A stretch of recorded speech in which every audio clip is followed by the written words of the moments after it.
Nous allons citer quelques-uns. Pour que les gens comprennent, parce que souvent, il y a des confusions. Détournement des fonds, publics ou privés. Si vous détournez des fonds, ne pensez pas que vous avez désobéi à la loi de la République seulement, mais vous avez aussi désobéi aux ordres d'Allah subhanahu wa ta'ala. Le faux monnayage, ceux qui fabriquent les faux billets et qui les injectent dans l'économie. Non seulement vous déstabilisez l'économie nationale, mais aussi vous encourez la colère d'Allah subhanahu wa ta'ala. Troisièmement, la manipulation des marchés publics et privés. Vous tous et vous toutes qui avez l'autorité de dire oui ou non pour attribuer un marché. Lorsque vous intervenez dans l'attribution pour vous attribuer injustement des parts, des pourcentages, sachez que vous avez désobéi non seulement à la loi de la République, mais vous avez aussi désobéi gravement aux enseignements d'Allah subhanahu wa ta'ala. L'abus de fonction. Vous tous qui avez des fonctions, qui avez des décisions, lorsque vous en abusez pour avoir un intérêt particulier, vous tombez dans la fraude. La richesse mal acquise constitue une barrière devant l'acceptation de vos œuvres que vous allez faire avec l'argent mal acquis. Vous prenez votre argent mal acquis, votre richesse, notre argent volé, vous allez à la Mecque. Dieu dit, je ne t'ai pas appelé, je ne t'accueille pas.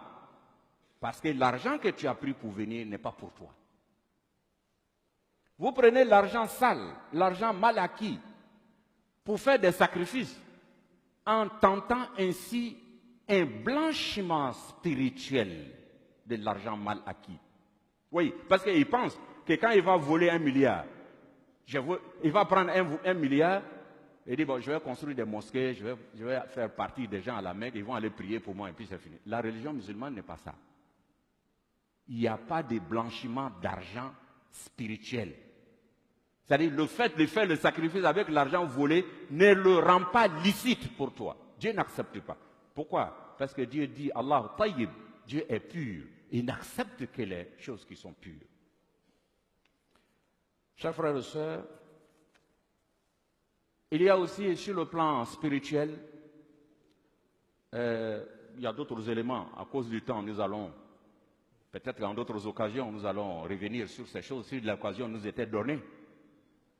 Il y a surtout la colère d'Allah. Dieu dit, فَإِن لَمْ تَفْعَلُوا فَأَذَنُوا بِحَرْبٍ مِّنَ اللَّهِ وَرَسُولِهِ. Il dit, si vous n'arrêtez pas